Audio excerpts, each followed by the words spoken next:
I'm still gonna be me. If you feel like I'm overshadowing you, then get out my shadow. Be your own person. Ooh, get out my shadow. Right. That's a teacher. Yeah.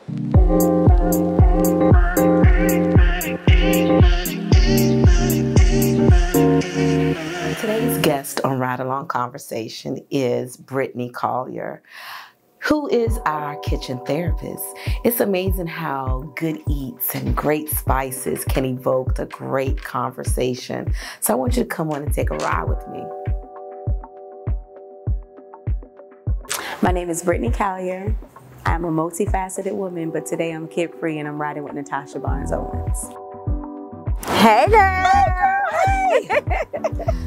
Come on in, come on in, come on in. Hey Brittney, how are you today? Good, how are you? I am great, I am great. So here we are, we're almost to Friday. And of course, it's the summertime. It's about the kids about to get out of school. Favorite season. Right, right. Why is it your favorite season? I was born in July. My birthday is July 14th. What? Yes. Okay, wait a minute. I'm 7-11. Shut up! No. Yes. Okay, 7-11. Okay, so summer is naturally going to be our favorite time of the year. So look, everybody. So look, I got my girl Brittney here, who is the kitchen therapist. And we're going to talk all things kitchen. We're going to talk all things therapy. And we're going to merge those two ingredients together and spice it up a little bit. See, I'm talking a little bit of, culinary arts.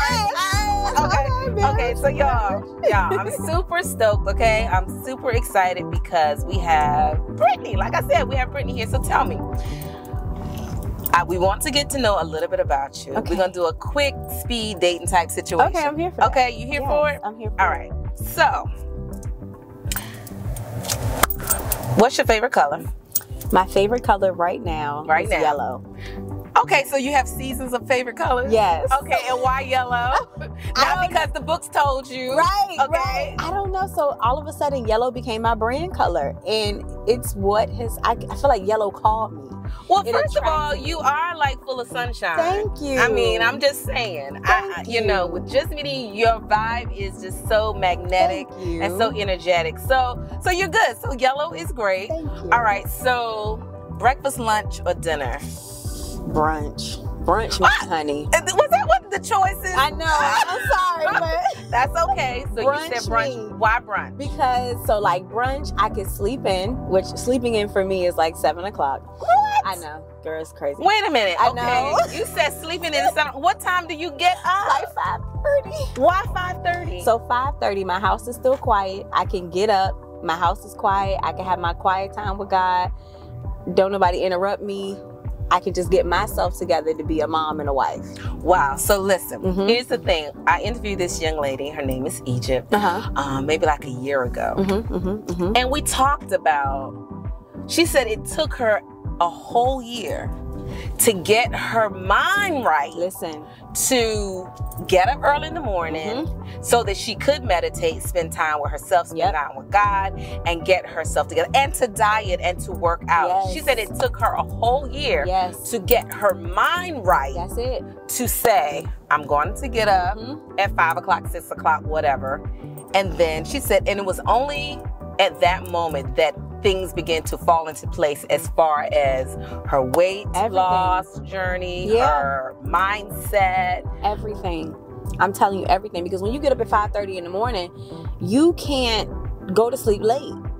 So your whole day is just, like I'm in the bed by 8, 9 o'clock. What? Like, I know that doesn't mean I'm asleep. 8, 9 o'clock, that's like getting my second win. Right?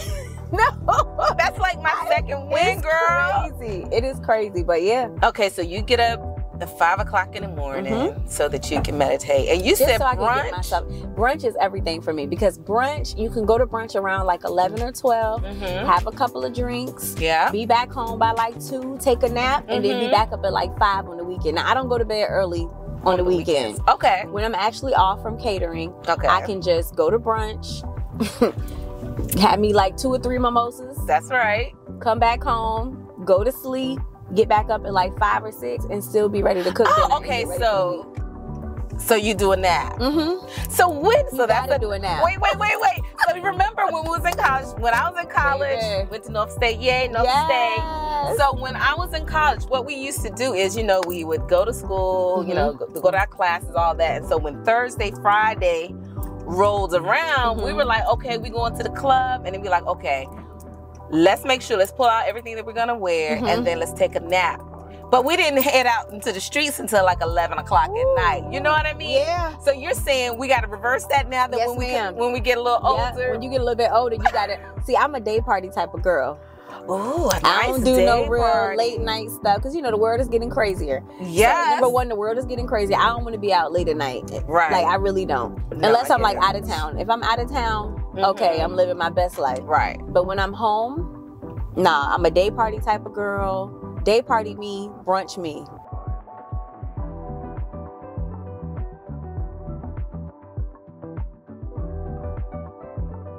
Okay, so summertime, so we know that you love to cook and you love great food. Love cooking. You like brunch. You take a nap. Take a nap. What is a character? Not a character. You know how most times people say, oh my gosh, this is her character flaw. But we don't want to say that. So what is your character? My character is I am authentically myself no matter where I am. I am learning to just be me. And me, the true me is I'm not about to put on any airs. I'm not about to, you know, I have a great vocabulary. I am an author and I am a reader. So if I feel like I want to use some beautiful vernacular, I will. If I feel like I want to be a park girl or a city girl today, and I will. Yeah. But I'm going to be authentically myself. And if by chance, because sometimes, let's just be real, let's just be honest, right? Sometimes we, ladies, girlfriends, are your worst friends. The worst. And because sometimes, let's just hypothetically say, because sometimes, like, my personality is super bubbly, just in your face, that's like, 7-Eleven. Right. It's just like, yo, what we doing? Let's do this. Period. You know? But sometimes people feel like that may overshadow them or who they are. That ain't got nothing to do with you. Say that again. That ain't got nothing to do with you. If you're being yourself, honestly, I'm learning because I've had situations where, you know, when I was still trying to come into myself, I've been that girl. I've been like, oh my God, why is she so extra? And it takes you time to evolve, right? I've been that girl, but I understand that it had nothing to do with her. It had everything to do with me being uncomfortable with where I was. So, sis, work out yourself, but I'm still gonna be me. I'm still gonna be me. If you feel like I'm overshadowing you, then get out my shadow. Be your own person. Ooh, get out my shadow. Right. That's a teacher. Yeah. Get out my shadow. Get be out your own person. But you being your own person requires you to know who you are. And I pray that while we spend time together, I pray that while we spend time together, you come into your own, because you're gonna have to, because I have. It is what it is.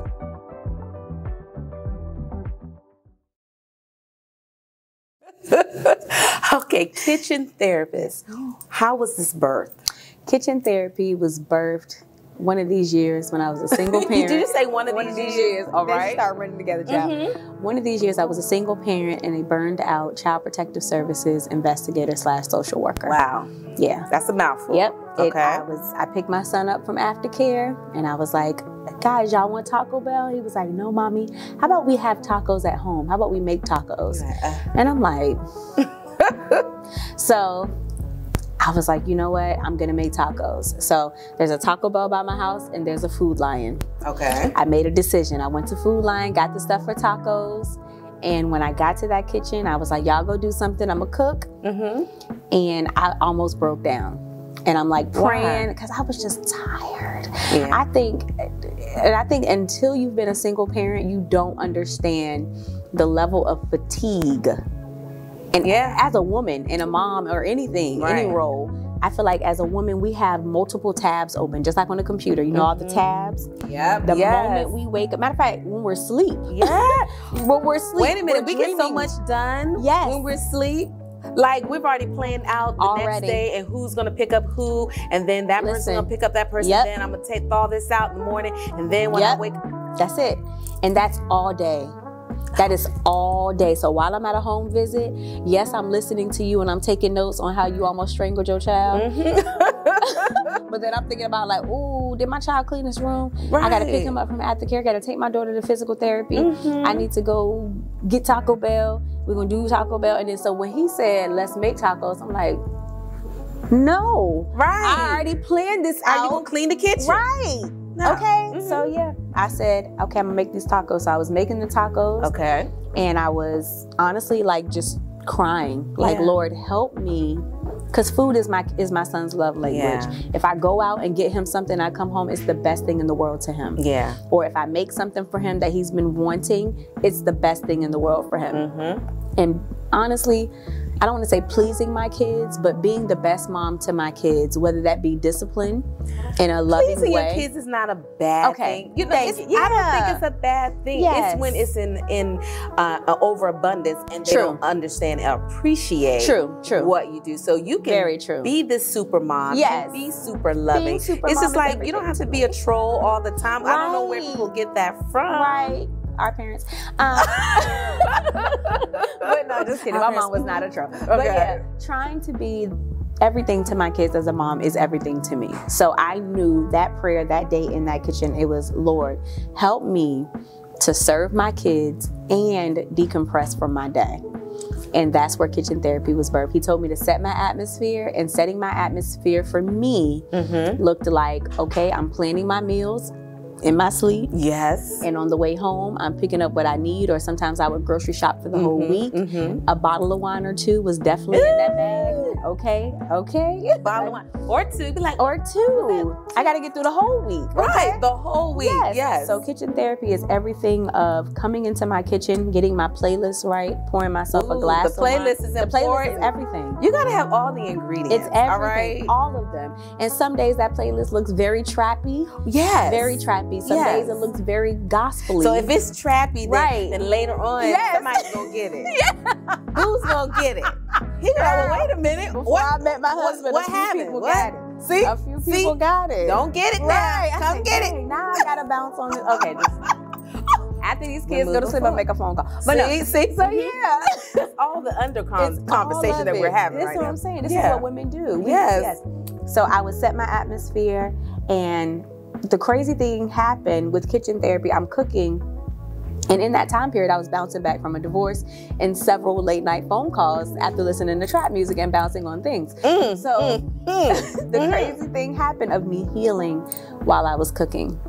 I mean, these divine moments with God where I'm telling him, like, bro, God, why this man won't she's call not me disrespecting. Back? Right? No. Because y'all got that understanding. Yes, you please. Yes. Listen, my prayers do not look. I mean, when I'm interceding, they colorful. For people, yes, I'm gonna use all the great intercession vernacular. But when it's just me and God in the kitchen, it's very colorful. Yes. Lord, why this nigga won't call me back? Right. I've done everything. I'm just trying to find a stepdaddy for these kids. A stepdaddy. A stepdaddy. I can cook. I can clean. I'm everything. I'm every woman. Yes. I got all the flaws and the ahs that you were talking about. See? Why won't he see me? Right. And then that's when I'm cooking and God would tell me things like, no, you're the prize. Yes. You bring favor. Yes. Why are you chasing after him? Yes. Anything that you have to chase is running. What are you doing? Yes. Say that again. Go back. Anything you have to chase is running. You don't chase. And so I found you just myself. Pace. Yes, you pace. You no pace. Chasing. Let him come to you. Yes. Don't respond to that text that quickly. Chill out. Lay low. Let him miss you. Take a knee. Yes. All of that. So yeah, I learned how to be the woman I am today with just me, God, kitchen therapy. Wow. That's it. That's it. Yes, ma'am. That's all it takes. I think those were the key ingredients. Yeah. To a great cooking meal. Yes. Okay? Yes, ma'am. Okay, so you said that's where it was birthed. Yep, that's where kitchen therapy was birthed. And then I had some girlfriends over, and they were like, girl, and I was like, listen, we're gonna pour some wine, we're gonna have this music going, I'm gonna teach you. I think I taught them how to make Spanish chicken. Oh, wow. Yeah, and they were like, girl, you need to do this. You need to teach classes. Like, she was like, girl, I feel so like amazing after this. And I'm like, it's, like you said, it's therapy. It is. Because once you're over there and you're cooking, y'all are sipping, and sometimes you allow the layers to unfold and to peel away. Yes. Right. It's a the kitchen, and the crazy thing about the kitchen, if you think back in our history, the kitchen, around the table in the kitchen is always a safe place for Black people. I don't know about white people because we're not white. Right. We don't know. Right. We don't know about their culture and with their dynamics and all their stuff. But for the Black family, the kitchen table, whether it was a single parent with her children, whether it was a two-parent home, whether it was a child being home with their grandmother, the kitchen and the table have always been a safe place for us. Yeah. They've always been a safe place. It has. It has. To learn. To learn etiquette. To learn. That was the thing. In the Black community, you had to get home at a certain time before dark, and everybody had to sit down at the table, which is what we really don't do anymore. We're always eating on the go, and it just seemed like when you wake up in the morning, it's the next day. Yes, ma'am. So everything's a blur. You're right. Yeah. So what has this afforded you? So being the kitchen therapist, starting that journey, what has that branched off to? Girl, so it's crazy. So like I said, I was a social worker. Okay. Kitchen therapy, the first year up into the pandemic, I think it was 2017, was the pandemic, in 2020, I would do classes every year throughout the months, different theme classes to address women, self-esteem, self-awareness, self-confidence, business startup, all that other good stuff. We would learn those things in the kitchen. Every class was sold out. So my goal with the classes was, to teach women how to go back to the table, how to serve their families, how to cook dinner for their families, because most men's love language, the way to his heart is through his stomach. That's what I whether it's your son, whether it's your husband, whether it's your significant other, that's what we do. And so I taught classes. Every single class was sold out. At the time, I was living with my mom, and the goal was, of course, pour into women, but also make extra money. Yeah, because that social work salary, that good city government job, was not doing what it was supposed to do. It was not giving what it was supposed to give. It was giving. So, okay, got it. So since then, I met my husband in the same studio. So you were open to love again. I was, but it took me a while. It took me some kitchen therapy. I'm telling you, it took me a while to get there. Okay. I went from not being open to all men are the same to watching movies like, what? No, there is somebody out there for me. My best friend told me one day, she was like, what you want exists. And I think a lot of us, even men, because even in talking with men, you find that they really do want love. They do. They really do. They may not know what it looks like. Right. But they are open to the possibility of love. They are. And when you have gone through a divorce, it is a beautiful thing when you can lay it all at the altar and be open to love again. Yes, ma'am. That is super beautiful. So what about this book that you wrote? Yes, so my book, In Pursuit of Me, it is the raw journey of a young woman who simultaneously learned to pour and stay full. So when I got out of my divorce, I realized that I was just pouring everywhere. Just pouring myself out in my marriage, pouring myself out to my children, pouring myself out to friendships that weren't really friendships. But in these situations, I would leave empty. I would leave completely empty. And so through my journey of healing from my divorce, God really taught me to learn how to pour into other people. But also, if I'm pouring, not to have a heavy hand. Exactly. All right. Okay. Because we don't be heavy, baby. Because listen, we don't need all the seasoning. You don't need all of it. A glass of wine. I mean, even though we're gonna have several, but just have a sip here and there. Right. But just if I feel full from a situation, so I'm very apprehensive about pouring. I got to make sure, okay, when I leave this, am I gonna feel full? Am I gonna feel full? And that doesn't always mean that the person has poured into me, but just does my pouring also help me feel full? And he taught me that through, what I went through with God in that book is crazy. Like, it is crazy. How you take me all the way back to my childhood and start asking me questions about that, and you want me to heal from all of that. That's the other thing that people may not want to, especially when you start talking the big T word, therapy, is that sometimes people feel like, I don't want to go all the way back. Because that might be too much. Yes, ma'am. It might be overwhelming. It might hurt. Just think about it. It's still there. Like when you're sleeping, it's there. When you wake up, yes, ma'am, it's there. It's there you will find you. The old you, the childhood you. Listen, the whole you. The whole. And as we interact with people, and they press buttons that we don't realize are there, they come out. So kitchen therapy is necessary, is what you're saying. It's very necessary. And therapy is, I just started therapy yesterday. Isn't that crazy? Look at you. It's crazy. You're growing, girl. So therapy, and as much as a mental health professional that I am, I found myself hitting a block. It was like, okay, and I said this yesterday, but it was kind of weird because I'm like, God has helped me through a whole bunch of stuff. With my book, I felt like I went through a whole supernatural experience. And you did. With God, with therapy. But right now, with where I am in my life, I hit a block. It's like, Lord, I need a little extra help. I don't know if I'm listening to you or I just need a little extra help. And I think when you hit a block and you can't work through things yourself or with God, it's time to get someone else involved. It's time to get a professional involved.